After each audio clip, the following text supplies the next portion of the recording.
Okay, yeah, welcome to pattern analysis. It's the week of the Bergkirchweih, so it's a bit special. If we look at our lecture plan, I mean, apart from the fact that Monday was a public holiday, everything is swapped. Next week, the Thursday will be a public holiday. The topic that I originally wanted to cover today was variational inference or approximate inference by means of simplified functional approximations. But I postponed this once more because I thought an important ingredient for the variational inference is the Kullback-Leibler divergence. And in our textbook, in Bishop's book, it's referenced in two locations. In the introductory chapter at around page 55, and then in the part on the variational inference. But in both parts, it's introduced like slightly differently, and I would like to sort of bridge this in like one unified perspective. But I still need a little bit more time for that. So I sort of decided, okay, dimensionality reduction is a relatively isolated topic. So I'm going to talk about the dimensionality reduction today, and then next week I will either fix my Kullback-Leibler problem or we just live with it. But anyways, next week then we talk about the approximate inference. As a general announcement, on June 8, on Monday, June 8, I will be out of town, and in the exercise, so we will do an exercise on that Monday. My PhD student Juliane Hoffmann will host this exercise because Shital is also traveling. But we prepared a set of nice demos in the sense of demos on the Gaussian mixture models, k-means, rejection sampling. So a couple of things that we did in the past weeks. And also on the infinite mixture models that we discussed last week, where the number of components can dynamically grow and shrink. So I think that would be really useful to, just to get a more like a hands-on mental picture about all these methods. So I would really recommend to participate in that. I will also send an email around as a reminder, just to make sure to reach everyone. Okay. So today I would like to talk about dimensionality reduction. What is this about? So very generally speaking, if we have some feature representation of something, a latent space or so, this can easily be hundreds of dimensions, particularly if we think about latent spaces of deep neural networks, but also observations of different types, and so on and so on. So very generally speaking, the more dimensions we have, the more complicated is any type of analysis. Of course, visualization is difficult anyways, but also many types of analysis just significantly complicate. And this is an old story.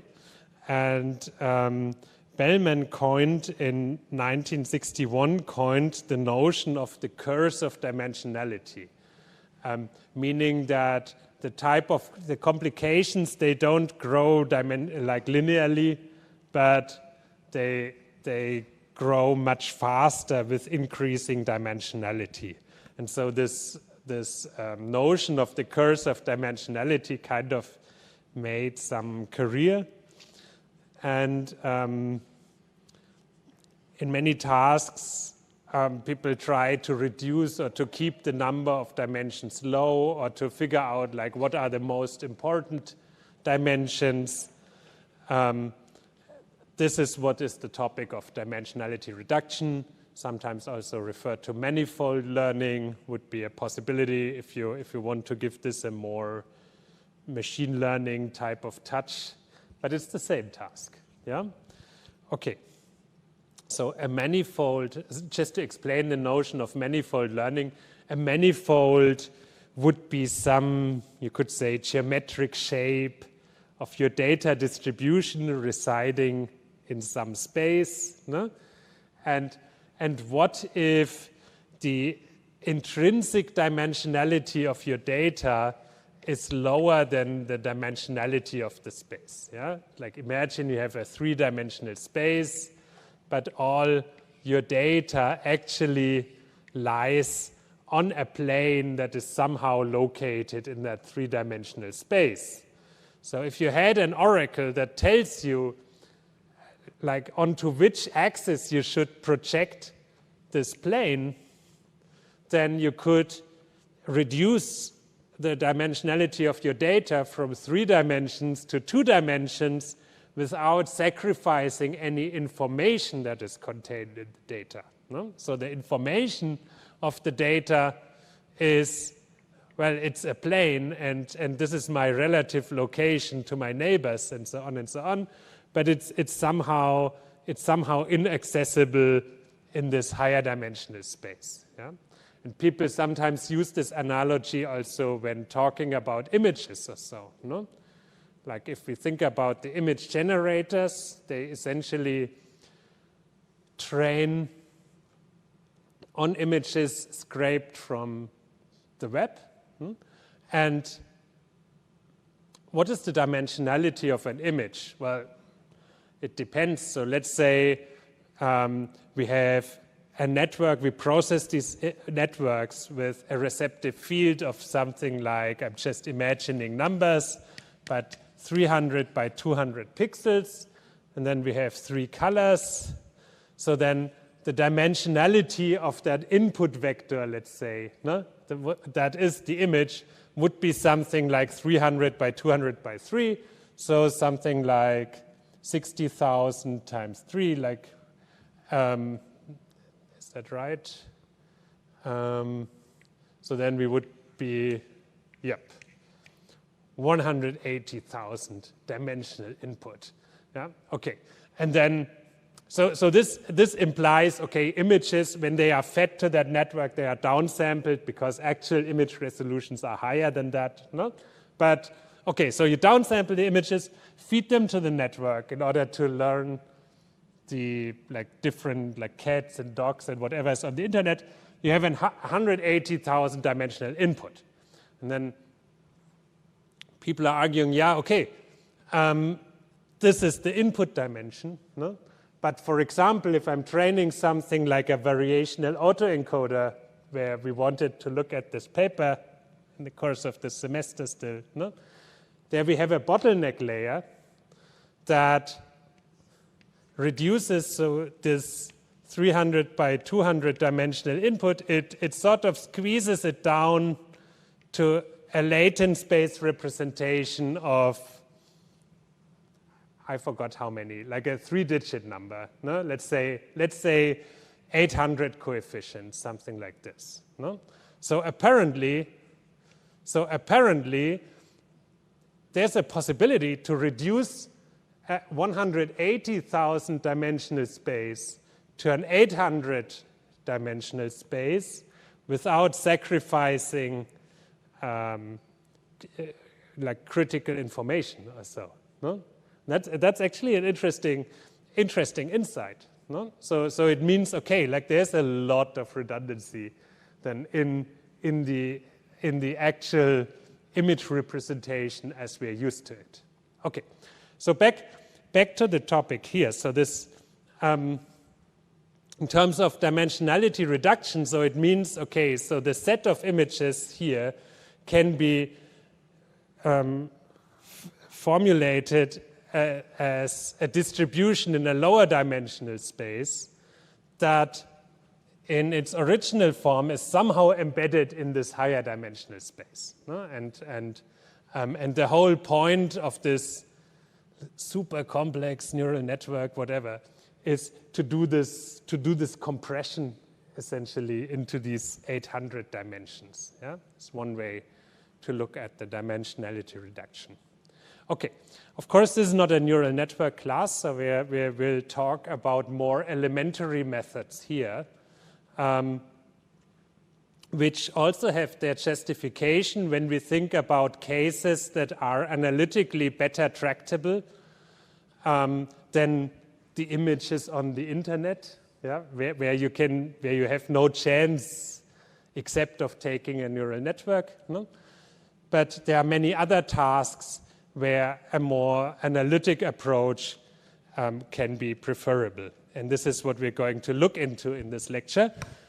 Before we do that, let me recite a couple of challenges in high dimensional spaces.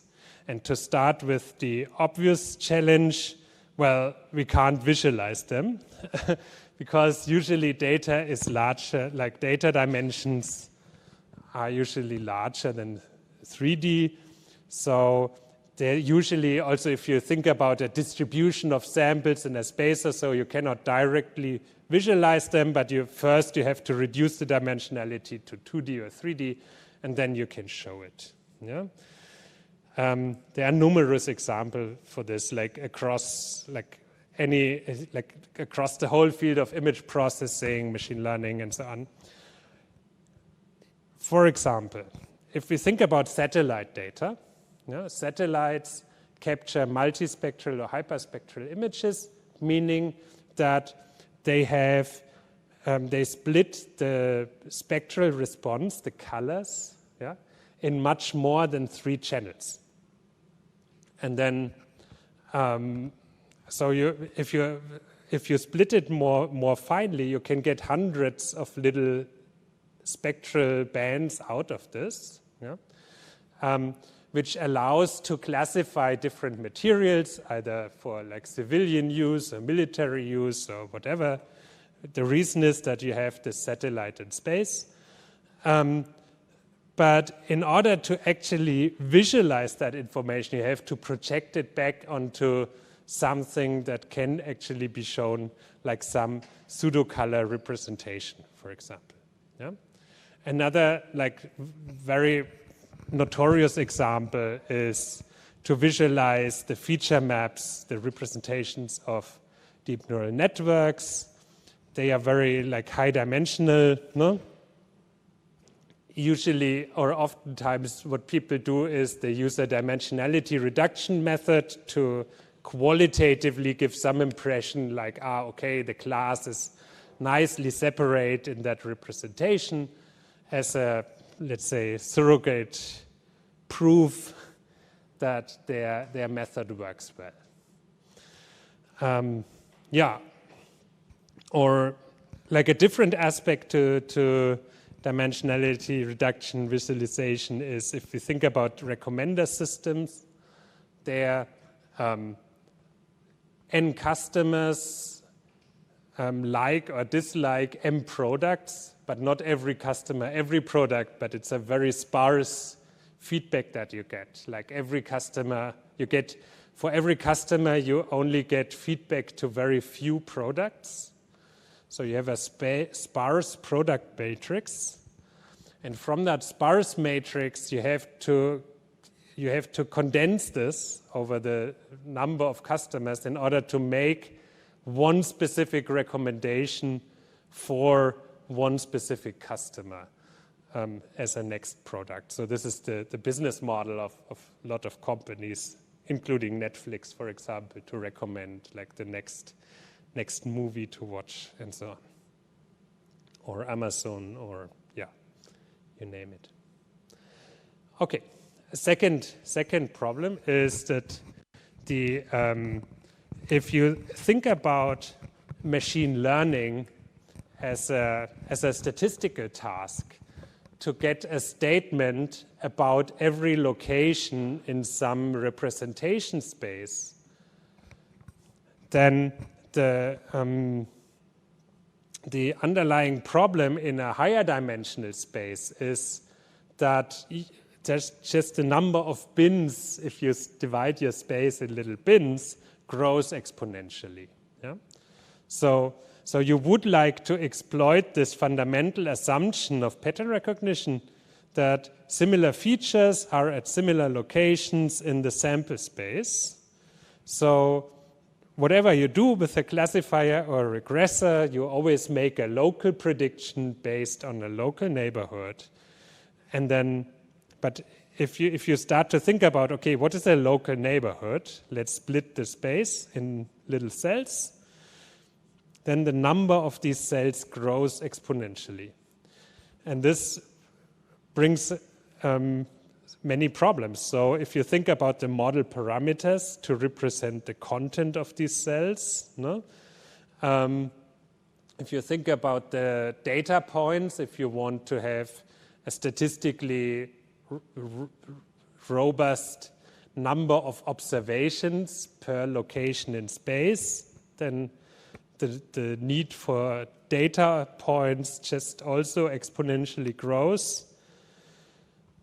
So operating in lower dimensional spaces always also implies that you get a good chance of being more data efficient, no? If data is the bottleneck. And we are probably recall our conversation about the kernel estimators, where we said, okay, they scale poorly into high dimensional spaces. Okay, so the third difficulty, and this is a subtle problem, but it's actually profound, is that distances become less meaningful in higher dimensional spaces. You know? And here's a little model calculation to illustrate this. So let's imagine a d-dimensional sphere with unit radius, so radius 1. And this sphere in these d dimensions has uniformly drawn samples as content. No? Then you can calculate that the volume of that sphere as a function of the radius is, in d dimensions, is a volume factor kd times radius raised to the power of d. So the fraction fd of data at the boundary between a sphere of radius 1 and a sphere of radius 1 minus epsilon, so we look at two spheres,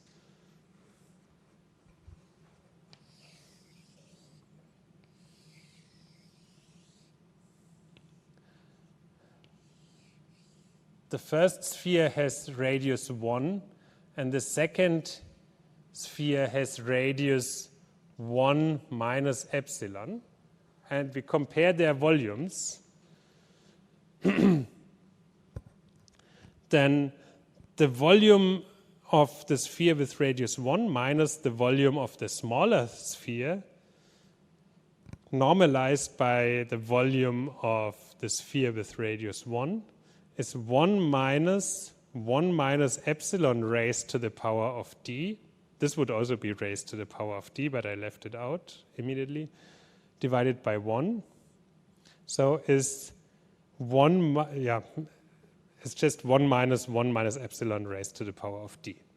So if we plug in values for this, if we have 10 dimensions and the epsilon is 10% of the whole distance in 10 dimensions, then 65% of the data points here are at this margin. if we have a 100-dimensional space and it's just 1% like the sphere and the inner sphere differ by just 1% in their radius, so this is 1% difference, then 63% of the data, so 61% of the radius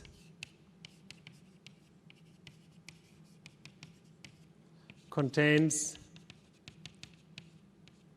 63% of the volume.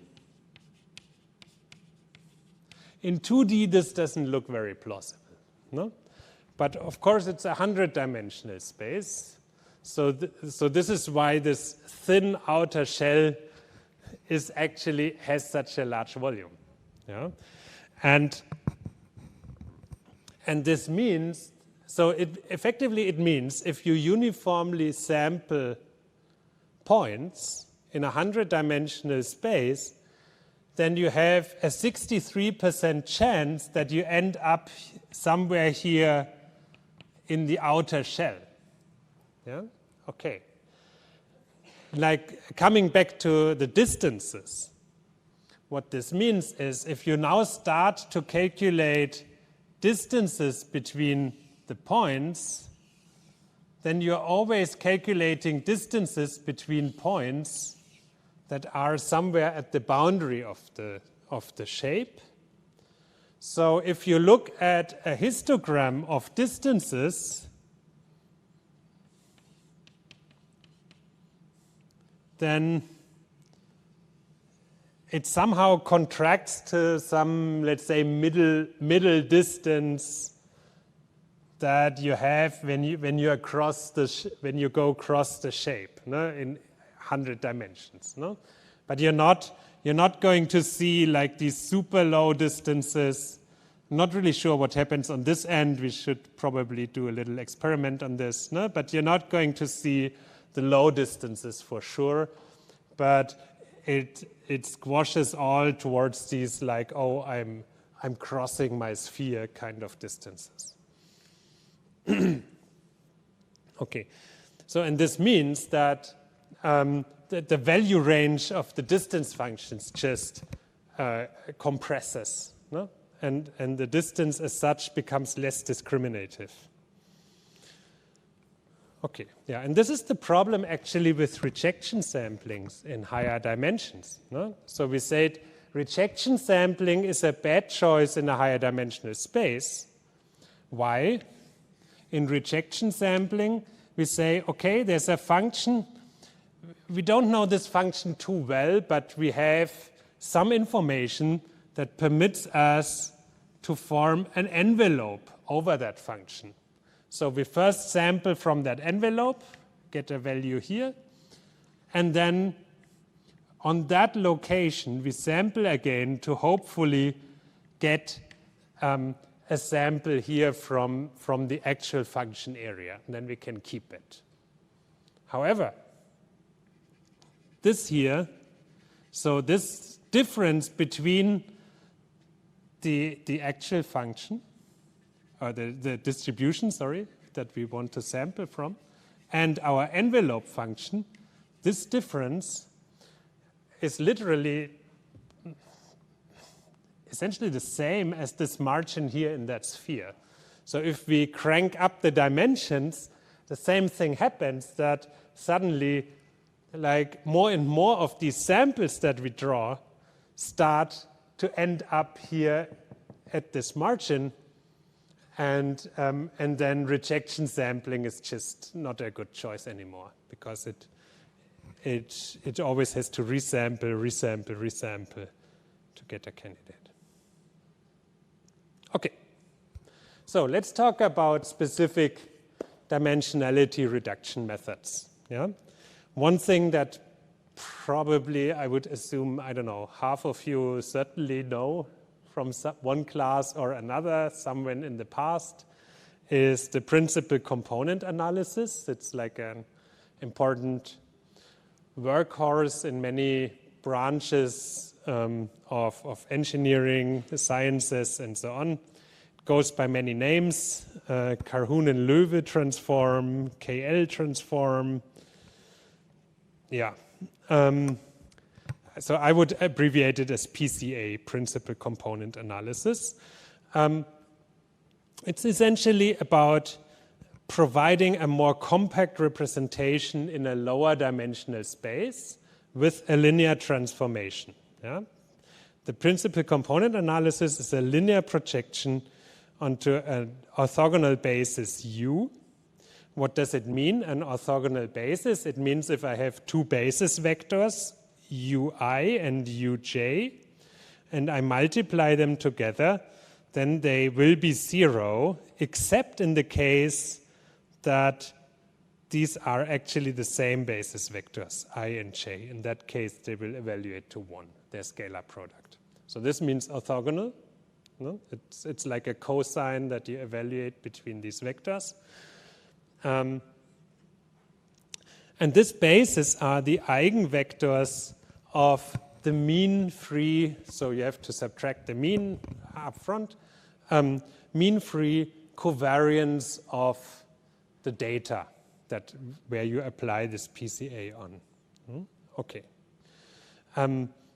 So the calculation of the PCA, therefore, is very straightforward. First of all, you have to subtract the mean, so make it mean free, and then you can perform an eigenvalue decomposition. And the magnitude of the, so the bases are the eigenvectors, and the magnitude of the associated eigenvalues then indicate the contribution of each dimension of that space to the covariance of the data. Okay, so let's have a look. So we have vectors in some d-dimensional space, vectors x, and now the idea is to find a linear mapping phi from that d-dimensional space to a lower dimensional space, d prime, such that d prime may well be much lower than d, and it may maximize the variance or spread of the data along each dimension. So this is expressed in an objective function, like the goal of the optimization is if we go over all pairs of data points, I and j,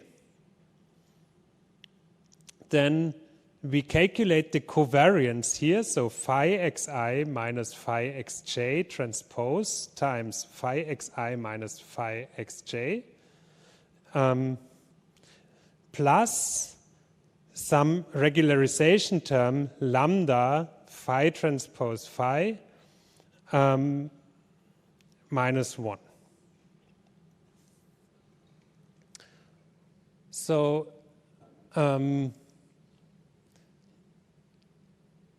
yeah, we said we assume 0 mean samples. So in practice, we would subtract the mean of the samples to obtain just the sum of all xi equals 0.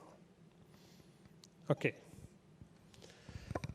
So let's derive the principal components. So we seek a projection U onto a one-dimensional subspace that maximizes the variance.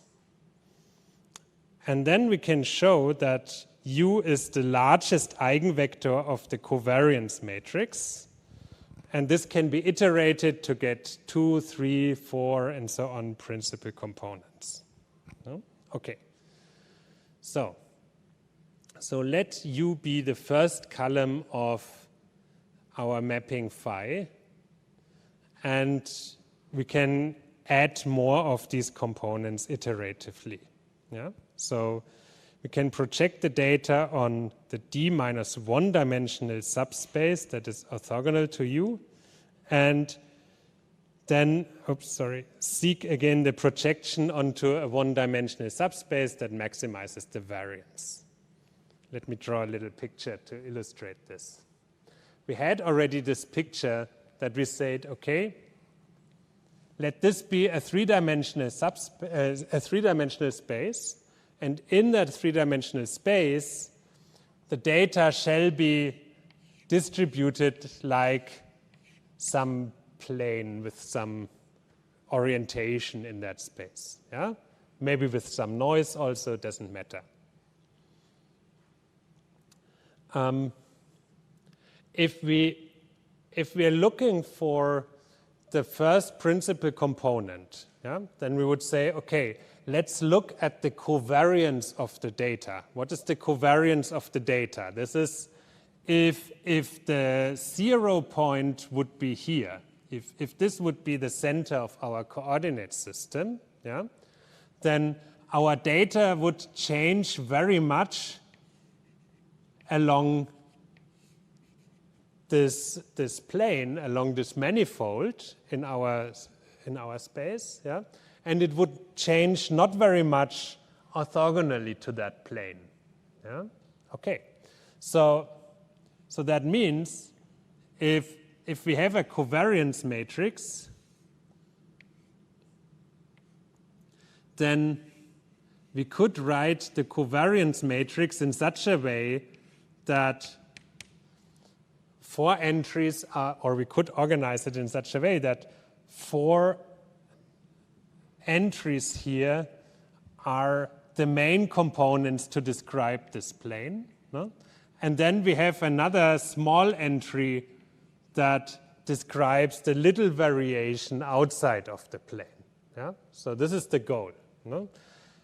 So we have a matrix where all data is somehow distributed in this three-dimensional space, and we want to rotate or somehow realign this matrix in such a way that we get this nice organization that the main change of the data is here in the first block, let's say. No? And if we look at like the further rows or columns, there are the less important contributors, like for example the little noise that goes outside of that plane. Because then we can say, perfect, let's cut this out, no? And this is our dimensionality reduction. Yeah? So by that, effectively we are transforming this three-dimensional data into a two-dimensional data set with a rotated coordinate system. So this will be our new coordinate system with just 2 dimensions where the important variation of the data is captured. Yeah? And the rest is just forgotten because it's not really important. So this is the goal. And in order to achieve this, we can say, okay, let's start with that vector, I don't know, this one, for example, that is responsible for most variance of the data. Yeah? And then in the second iteration, we can get the next vector, and so on. So let's look at the first vector. So U shall be a d-dimensional vector that points in an arbitrary direction. We don't know yet where this manifold is, so it just points in any direction. And we require that the length of that vector is fixed. So U transpose U shall be just 1. Then what we can do is we can always project data points onto that vector. So every data point then gets a certain location here on this one-dimensional vector.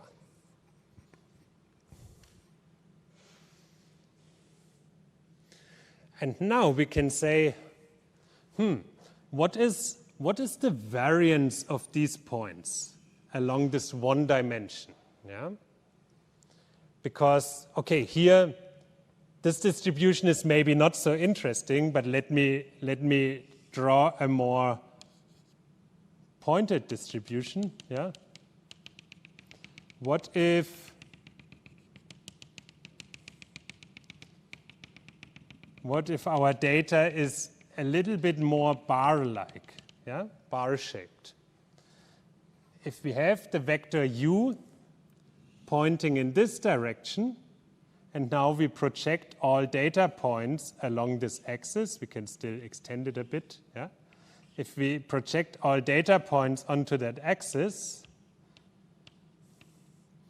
then the variance would include a calculation like this. But if we rotate our vector, for example, if we rotate it like this and project all data points onto it, let's just do this. So I extend it a little bit that we see it better. So if we if we project all data points onto this vector, it's a little bit crammed together here. So the variance of the data points is lower, no? So this projection brings a larger variance of the data point. That projection brings a lower variance, and different rotations in between would bring like some in-between results in terms of how far is the data that is projected onto you, how far is it stretched out, or how compact is it? No? Here it's very wide. Here it would be,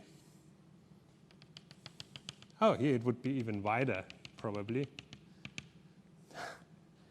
Yeah, you see, I mean, if we rotate u and always project the data onto it like a shadow or so, no? Then the spread of the data gets larger and smaller. Okay. Now, we look at exactly that variance of that projection. So we have u transpose xi. This is the projection of sample xi onto the vector u. So it's this. This location here. And we also project the mean. So because we said, okay, it's zero mean. So the mean value of our distribution here is subtracted. And we take the square of this. So it's a squared deviation from the mean. So this will be our variance. And this is averaged over all points. And you can write this in matrix vector notation as u transpose SU, where S is the covariance matrix of the point. So xi minus x bar times xi minus x bar transpose. It's the covariance matrix. Okay. Now we look for that rotation of u that maximizes the variance of the projection. Yeah? So u transpose times covariance matrix times u plus some regularization term lambda 1 minus u transpose u shall be maximized. Yeah? What is this regularization term?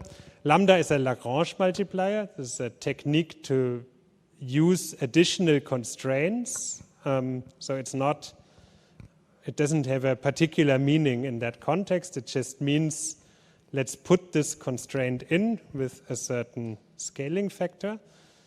And what is that constraint? It just says that u transpose u shall have the value 1. So u shall have a fixed length, in other words. Okay, in order to calculate the maximum, we can do it as usual. We can calculate the derivative with respect to u and set the result equal to 0. So if we take the whole expression u transpose SU plus lambda 1 minus u transpose u, derive it for u and set it equal to 0, then what we get is here we get S times u, here we get just lambda time minus lambda minus 2 times lambda u. We can bring this to different sides and have covariance matrix times u equals lambda times u. So it's just the eigenvector decomposition of S that we're seeing here. And the eigenvector associated with the largest eigenvalue provides the maximum covariance. Okay, and this is what is called a principal component. So we say the first projection direction that we are interested in is the one that most widely spreads out the data if we project the data onto it, yeah, like this one. No? Okay. Then we can subtract this, iterate on the remaining data, and that way can obtain this n-dimensional space. So here's a little sketch illustrating this. Again, if we have a number of points, then the principal component vector will be aligned with these points. RoByTool will also have an interactive demo on this on June 8th to show. Okay. From a practical perspective, what is very, very useful is that the eigenvalues indicate the relative percentage of the variance. Yeah? So if we have a situation as described here, that we essentially expect a plane, a two-dimensional plane in a higher dimensional space, yeah? In a, for example, three-dimensional space, yeah? Then the distribution of the eigenvalues gives an indication of the relative distribution of the variance of each dimension. So if it's true that the data is essentially distributed along this along a plane in this three-dimensional space, what we will be seeing then is that the first eigenvalue and the second eigenvalue will be relatively large values on a normalized scale, maybe something like 0.48, 0.45. I'm inventing things, of course. And the third eigenvalue, essentially, I mean, it covers the variance along the third dimension. Yeah? So if the data resides on a plane, essentially, then this is only some variation in the data. Maybe it's not exactly a plane, or maybe we have a little bit of measurement noise. So whatever is left here it's considerably smaller than, no? It's something like 0.07 maybe. And we can actually use this to threshold on the number of dimensions, no? To say, okay, we want to preserve a large percentage of the structure, and we cut off all these dimensions that are below that threshold. Like in this case, we could say, okay, if this gives us 93% of the variance, that's perfect, and we can omit the third dimension, no? And just cut it off and project the data onto the two principal components. So onto this component and then onto that component, which is orthogonal to it. So we can also project it here. Okay.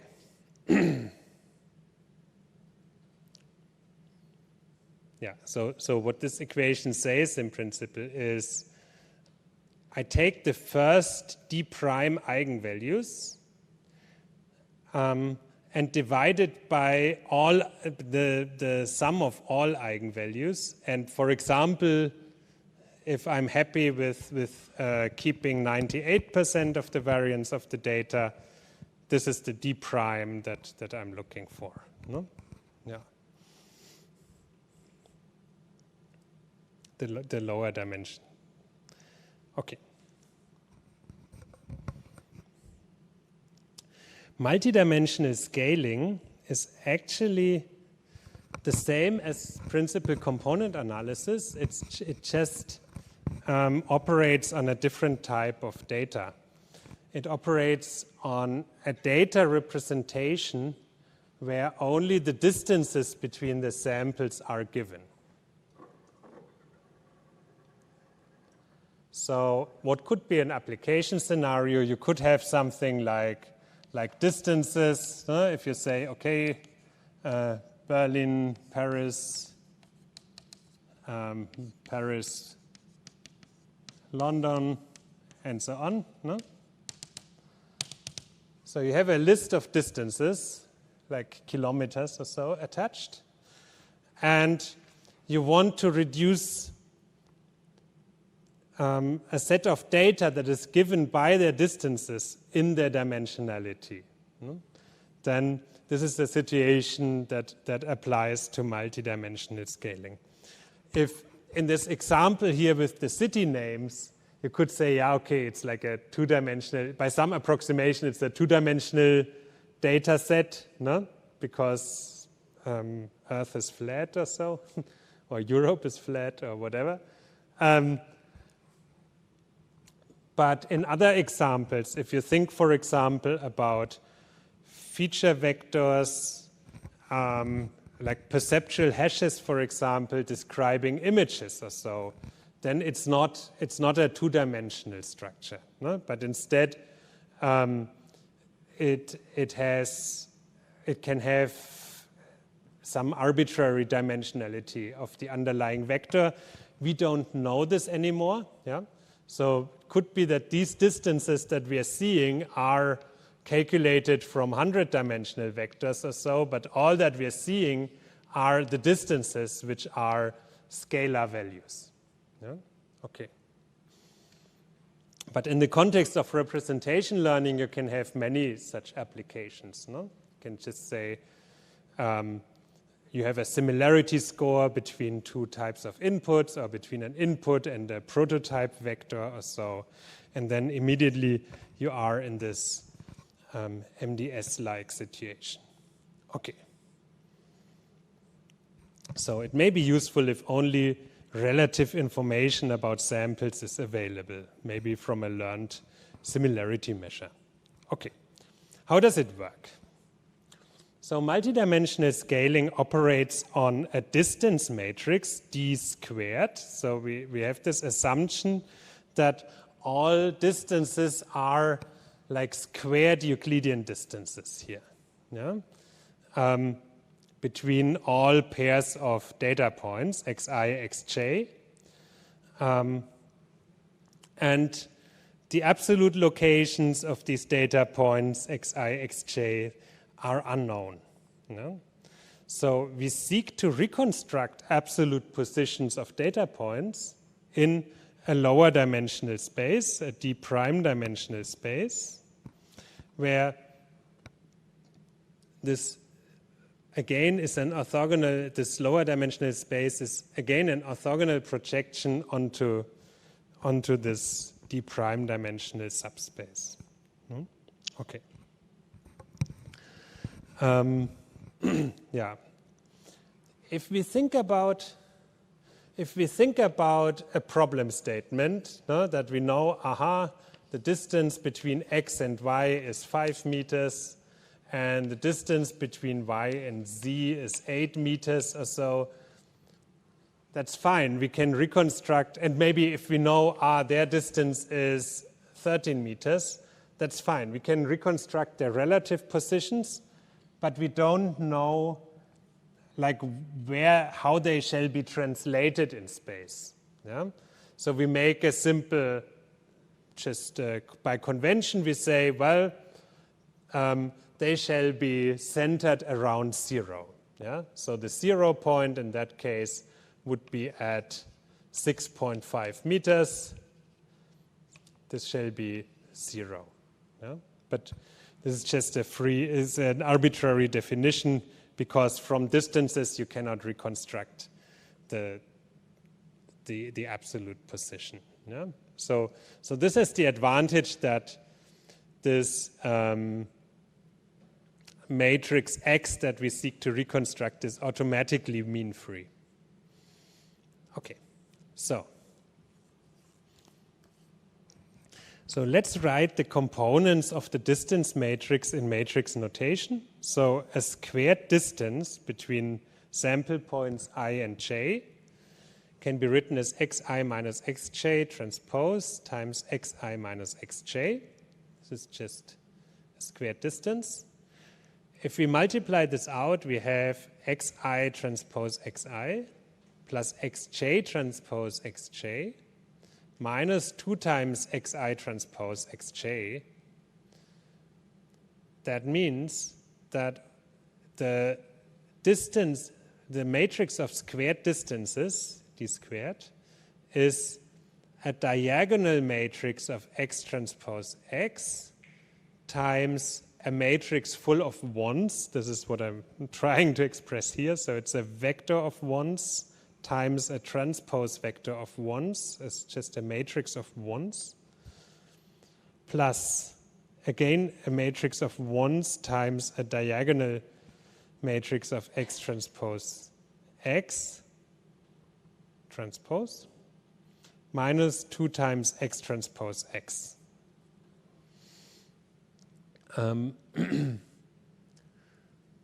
Yeah, so diagonal. So this is the diagonal line of that matrix. So this is the xi transpose xi, the diagonal entries of that. Okay.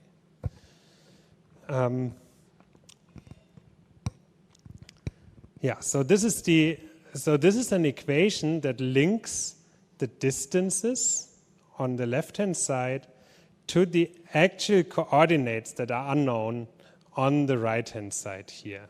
So the coordinate matrices X. So,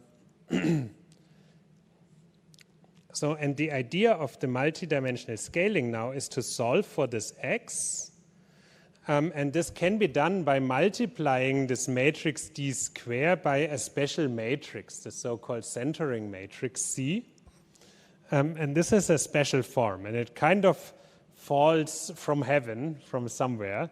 But it's an identity matrix minus a matrix that has the value 1 divided by n, so the number of samples everywhere. An n by n matrix with entries 1 divided by n. So let's see what happens upon multiplication by the centering matrix. So what we obtain is we can also multiply minus 1/2 to the left-hand side, to this expression. It makes things easier later. And then we have centering matrix times d squared times centering matrix, which expands to a huge expression, but it's not complicated to solve it. So minus 1/2 times the centering matrix expanded times now the diagonal matrix expanded, which is this expression that consists of 3 parts, times the centering matrix again. And we will use these rules of calculation to multiply out each of these 3 terms individually. So let's start with the first one. So we have centering matrix times this expression times the right-hand centering matrix, which simplifies to, so we have, we leave the left-hand side here of that product alone and say, here we can change something with the associative rule and say the diagonal matrix of xtx times the matrix consisting of ones, we change the bracket here and we multiply this matrix consisting of ones directly to that identity matrix, and the expression here, the matrix that consists only of values 1 divided by n. And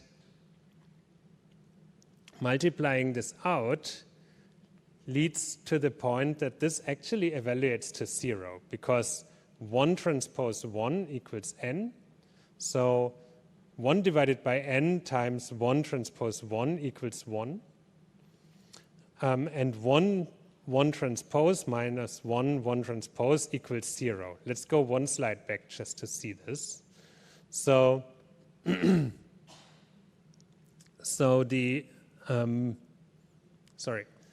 1 transpose 1 equals n. So we can change the brackets here. We can say, okay, 1 transpose 1 equals n. We can multiply this by 1 divided by n. This evaluates to 1, and then we have 1 transpose here. 1 transpose minus 1 transpose, and this is 0. So the whole expression just cancels conveniently. And also element 2 of our huge matrix also becomes 0. So the only interesting part actually is the third part of the equation, and this is what we can solve now. So we have minus 1/2 times the centering matrix times minus 2 times x transpose x times the centering matrix. Let's multiply this out in such a way that one x goes to the left and the other x goes to the right. So we have the identity matrix times x transpose minus a matrix full of 1 divided by n. So it's calculating, multiplied by x transpose means it's calculating the mean of all feature vectors. But then we say by definition, the feature vectors have a 0 mean. So this evaluates to 0. So we have only x transpose here left in the first factor. And we can do the exact same argument on the right side. So only x is left here. This evaluates to 0 because it's a mean calculation. So this means that the solution is x transpose x. Let's go back. So minus 1/2 centering matrix times distance matrix squared times centering matrix equals x transpose x. So this is a useful information. To summarize, we showed that minus 1/2 c d squared c equals x transpose x. So we can get x by calculating a singular value decomposition on the result of that product. A singular value decomposition on that is just the same as a singular value decomposition on x transpose x. So we can get x by taking the square root of the matrix of these singular values times the matrix V. Okay. And sigma, this is a diagonal matrix, so the square root is just the square root of the elements. No? So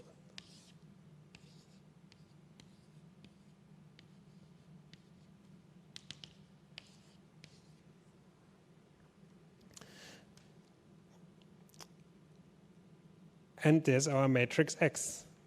And you could say, well, okay, so the singular values, they also contain this magnitude information that we already saw here from the eigenvalues.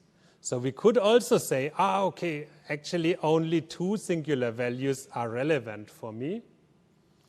They contain already 93% or whatever of my variance. So I replace these other singular values just by 0. Why not? This means that effectively, if I'm multiplying sigma times V and I zeroed out all these lower singular values, this effectively means that I only keep the first principal components. In order to reconstruct that space. So the orthogonal projection to D prime, the lower dimensional space, can be done by setting all singular values in sigma beyond the first d prime dimensions to 0. And that's it. Okay. Yeah, so the derivation here was a bit messy, but in application, it's actually very easy, because this distance matrix comes essentially from your learned representation, for example, or like wherever your data comes from, so you don't have to explicitly work for that. Then you can multiply it with this. The centering matrix is very simple by construction. It's an identity matrix, n by n identity matrix, minus a matrix that has the value 1 divided by n everywhere. So you multiply that centering matrix from the left and from the right. Okay, and you also multiply all entries by 1/2 and flip the sign. Okay, granted. And then you pass the result to like a library function that calculates the singular value decomposition. You take the square root of these singular values, decide how many you want to keep, and multiply it together with the matrix V, and that's it. No? So that's the lower dimensional representation. So from that, like from a user's perspective, actually, it's very straightforward. Okay. Speaking about straightforward, here's also something that is very straightforward. It's called isometric feature mapping. Isomap. So PCA and multidimensional scaling, they do linear projections to transform the data. Yeah? By linear projection, I mean we have a vector. We find the vector by means of some optimization procedure, and then multiply the covariance matrix of the data in the case of PCA with that vector. Yeah. We multiply the data with that vector, so we linearly project the data onto that vector. Yeah? It's a linear projection. But now the question could be, is a linear projection really sufficient? No? What if I have data that doesn't behave very well under a linear projection? No? And if you want to craft an example that breaks in that case, then you can, for example, craft the so-called Swiss roll. Yeah, so the only feature of this Swiss roll is that this data is a bit goes in this circle here. So this means if you linearly project it onto some vector, then what happens is, well, it goes well for these points, but then when you come to the other points where you would say intuitively, okay, this should be further away somehow, no? But in fact, when you project it here onto your vector, you blend it directly into these other points. So this roll shape is just lost upon projection. Yeah? Okay. So an orthogonal projection as done by PCA or MDS would squash the roll. So if you end up in a situation like this, you need a so-called nonlinear manifold learning method. There are many such variants. Salmon mapping, locally linear embedding is also fairly well known. T-SNE is well known, more recent, and UMAP is also more recent. Isomap, of course, also. No? So we look at isomap, we look at Laplacian eigenmaps here. Okay. What they do usually is they also operate on on distances between the samples, no? And argue that, well, if I have a role structure, I don't really care. Is this a role or is this something else? Yeah. So the property that is interesting to me is if I look at this data point here, then my actual neighbors are those points. Yeah? And I need to be close to my neighbors, and I shouldn't confuse my neighbors with the other points here. So whatever projection I'm seeking a neighborhood-preserving projection onto a lower dimensional space. So this is the guiding principle of all nonlinear mappings. The reason why we look at isomap is that isomap very directly implements this idea. It's not pretty or anything. It's literally a very direct implementation of that. Yeah. So it says, okay, look, what we can do is we can take MDS, the multidimensional scaling that we just saw, and we can just replace the Euclidean distances. We had this assumption that all distances are Euclidean distances. We can replace them by some other distance measure. They call it geodesic distances. What is that supposed to mean? I think it's a marketing term, but originally a geodesic distance, if you think about Earth, I don't know, Europe, this is Italy, okay, Russia, America, okay. Geodesic distance is a distance on the sphere, on the surface of the sphere. Yeah? So because you wouldn't calculate a Euclidean distance through Earth, but if you would travel on the surface of Earth, or fly or so, which by approximation is also on the surface of Earth. Yeah. So essentially you walk on top of that manifold. But it's mostly a marketing term here in that context. So what they actually do is they say, okay, let's take our individual samples and let's build a graph on these samples, yeah, where every sample is connected to its nearest neighbors by according to some principle, I mean, different possibilities. Yeah? And then, once we have that graph, we can actually calculate a path along that graph from every sample to every other sample.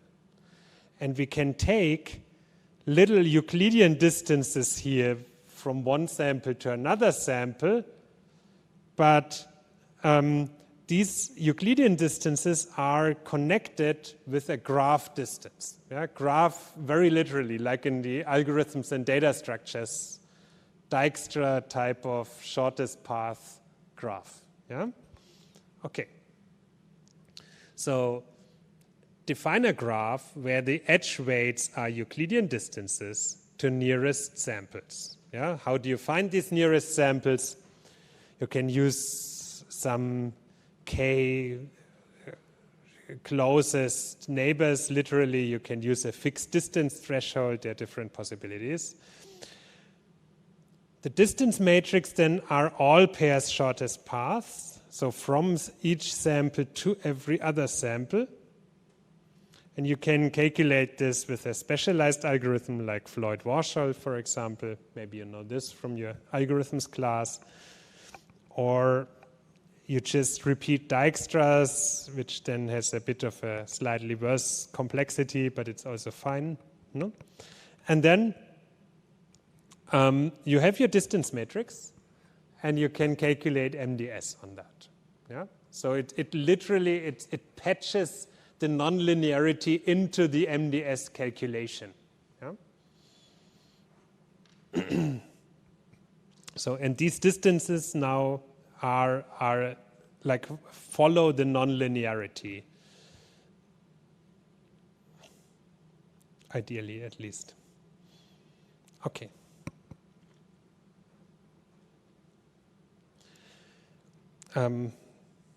Yeah.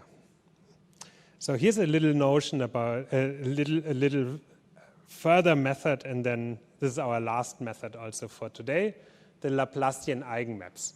Laplacian eigenmaps are also a nonlinear mapping. They also are based on these local distances, so we are essentially step by step extending the tools. Yeah. But instead of preserving the global variance, what we did for the PCA and the MDS, no?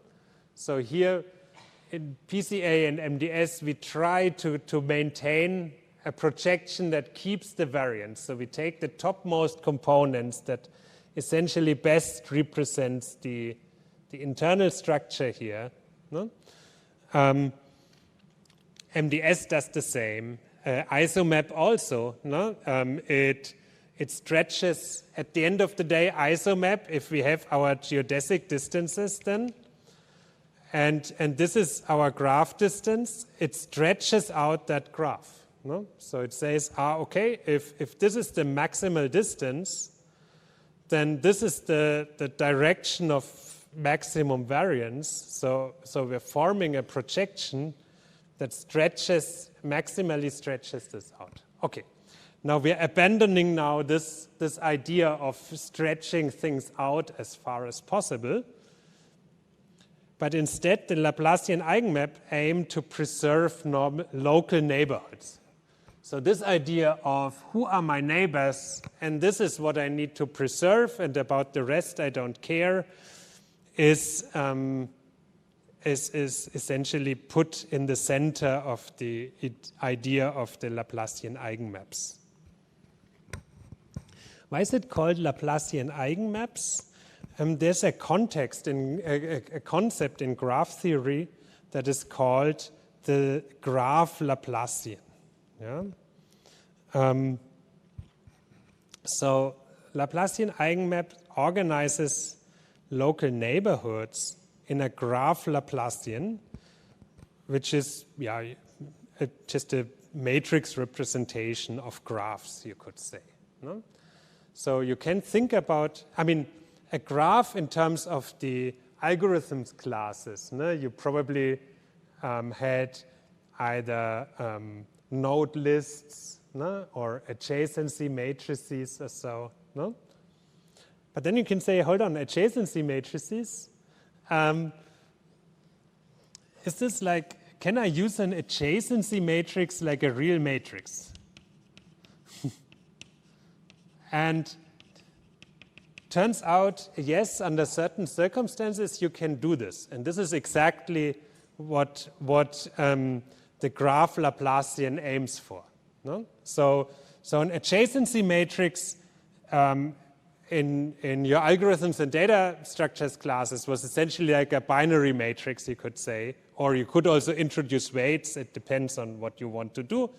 But you could say you have n nodes. So you have n rows, n columns, and if node I is connected to node j, then there you enter the value 1. Otherwise, you enter the value 0. Yeah? So this is an adjacency matrix. And you can make a weighted graph by changing this 1 to some weight. Yeah? And then you can say, okay, this is a matrix that represents the structure of my graph. And the purpose of a graph Laplacian then is to work on that graph by means of like linear algebra and so on, which is a bit wild because it kind of creates a transition between graph theory and algebra. No? But I mean, this is the core idea. And this is also what in the Laplacian eigenmaps is used. No? So we start out with a graph. We connect the neighbors, put them in such a special matrix, and then say, okay, great, a matrix. This is something where, again, we can calculate our eigenvalue decomposition and so on, and this will facilitate the projection. So, yeah, and this has a bit of advantages. For example, it also makes the Laplacian eigenmaps a bit more robust to noise than isomap. We can discuss this later.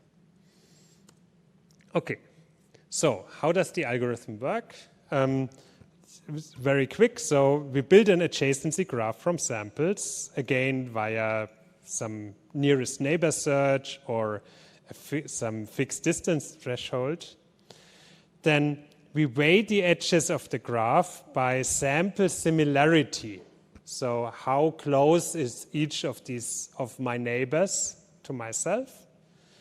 You can use for that a kernel. You can also learn these similarities, not a problem. These similarities in the context of Laplacian eigenmaps, they are called affinities. Yeah, but it's fine. I think it's good to know this word. That's why I wrote it in bold. But you can think about an affinity as a similarity. It's really the same thing. And then you can write all these affinities into a graph Laplacian and perform an eigendecomposition on that.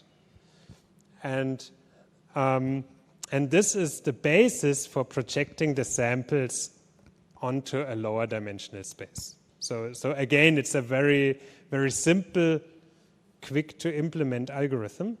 No? You can replace this graph building and affinity construction and so on also by learned edge weights, not a problem. So it's a very modular idea. For example, we will talk about forests later, but you could train a so-called density forest and then calculate the sample affinity from that. I will come back to this point later. Okay, so an advantage of learning these weights may be that similarity measure better adapts to the data, but again, I will come back to this point later. Okay, so let's talk about the derivation of the Laplacian eigenmaps. Let's have a look at the objective function. So we have a weighted graph. These are this graph Laplacian of the affinities. We haven't really looked into it yet, but okay. And let's just aim for projecting it onto the most important dimension, like on a line. So the target dimension d prime equals 1. This can be generalized to more dimensions, but I skipped the math for that because it's a bit more messy. So, so for the projection onto one dimension, the objective function is this.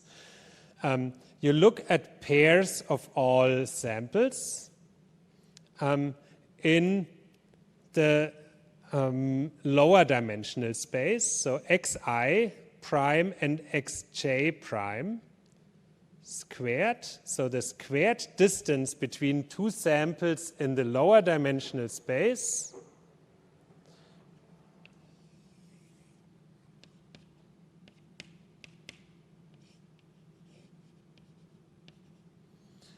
so that squared distance shall be minimized, but that distance is weighted by a weighting term wij.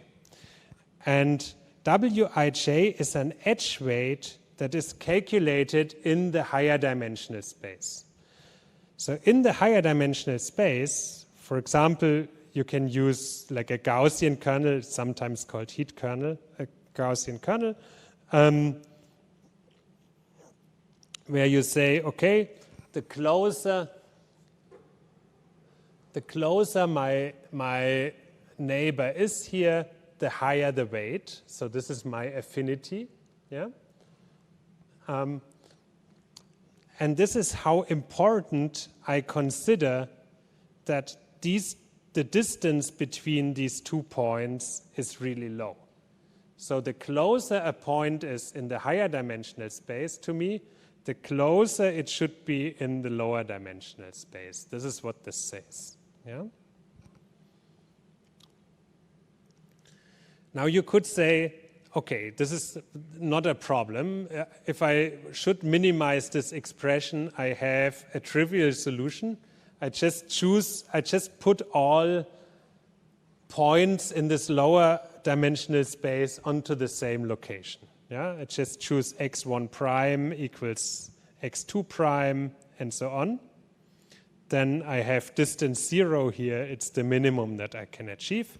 And in order to prevent this trivial solution, we need like a volume constraint or so, no? That we say, okay, but they may not all be at the same location. And this is expressed with a constraint here, tilde x transpose, and then some diagonal matrix times tilde x shall be 1. Yeah? What is this tilde x? It's just a list of all points in our 1D projection. And D is the diagonal of a diagonal matrix, of the sum of all affinities of every sample. So I'm effectively normalizing by all affinities, like to all my neighbors in my neighborhood. Yeah? Okay. So how does the algorithm work? So I'm leaving the constraint out for the time being. We will introduce it later. Let's first work on this objective function a little bit more. So we have the objective function that we want in the lower dimensional space 2 samples to be close to each other, depending on the weight. We can expand. This product, this square here by writing xi prime squared plus xj prime squared minus 2 times xi prime xj prime times wij. And this is the same as sorting now by factors here. So I take the squared entries. I have 2 of those, no? xi and xj. They are essentially the same here in the sum.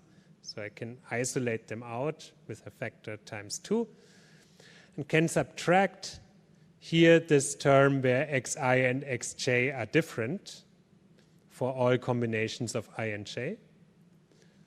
And can then write this in matrix vector notation. So it's 2 times x tilde transpose times the diagonal matrix times x tilde minus x tilde transpose times a weight matrix x tilde, which is the same like sorting just by d minus w. Here the matrix in the middle as 2 times tilde x transpose times the diagonal minus w times x tilde. And this is just actually the definition of the Laplace matrix. No? It's one variant of the so-called graph Laplacian. I'm skipping the background here a bit.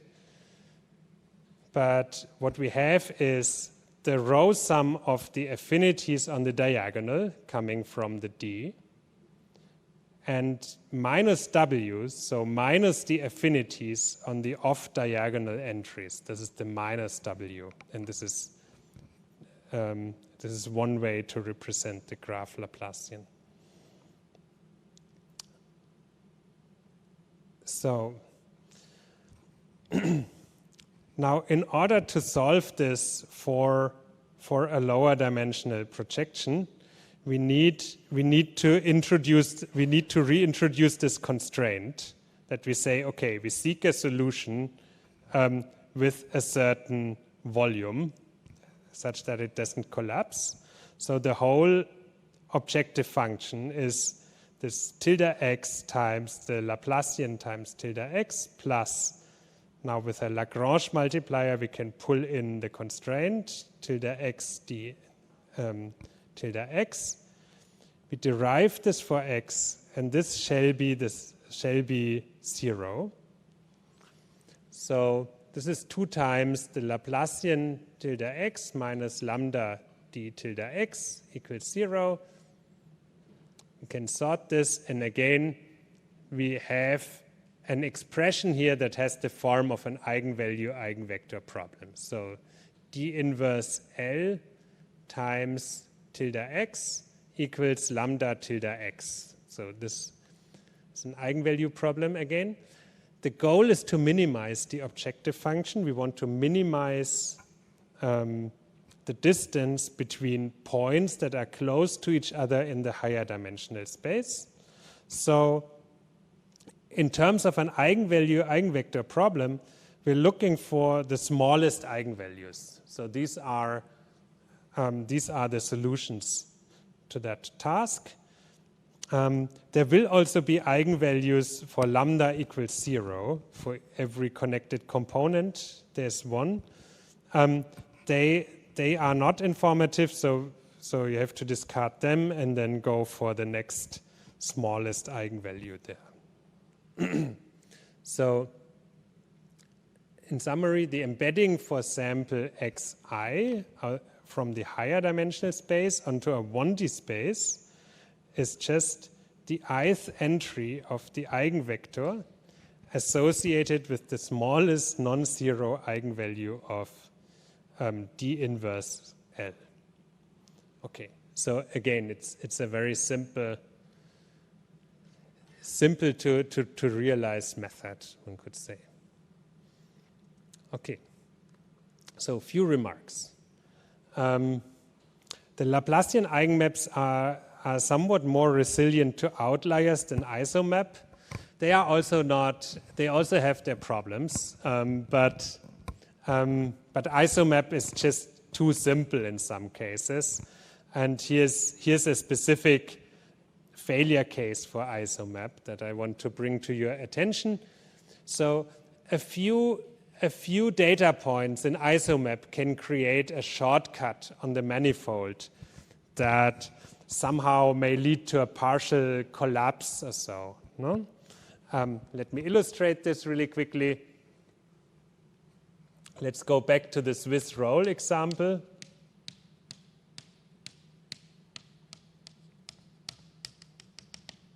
Okay, now we said we look for the nearest neighbors and then build a graph from these nearest neighbors to calculate the geodesic distances. And this is what will be stretched out by the multidimensional scaling. Now, what if we have 2 stray points here? No? I mean, it's a bit arbitrary, but again, yeah, then we can say, okay, this is one of my neighbors, and this says, this is one of my neighbors, and this says, this is one of my neighbors. So then suddenly we link this, which leads to the fact that these points here will be all very close nearby. No? So this will kind of collapse. And like no matter, so we could have 100 points here, yeah, but this doesn't matter.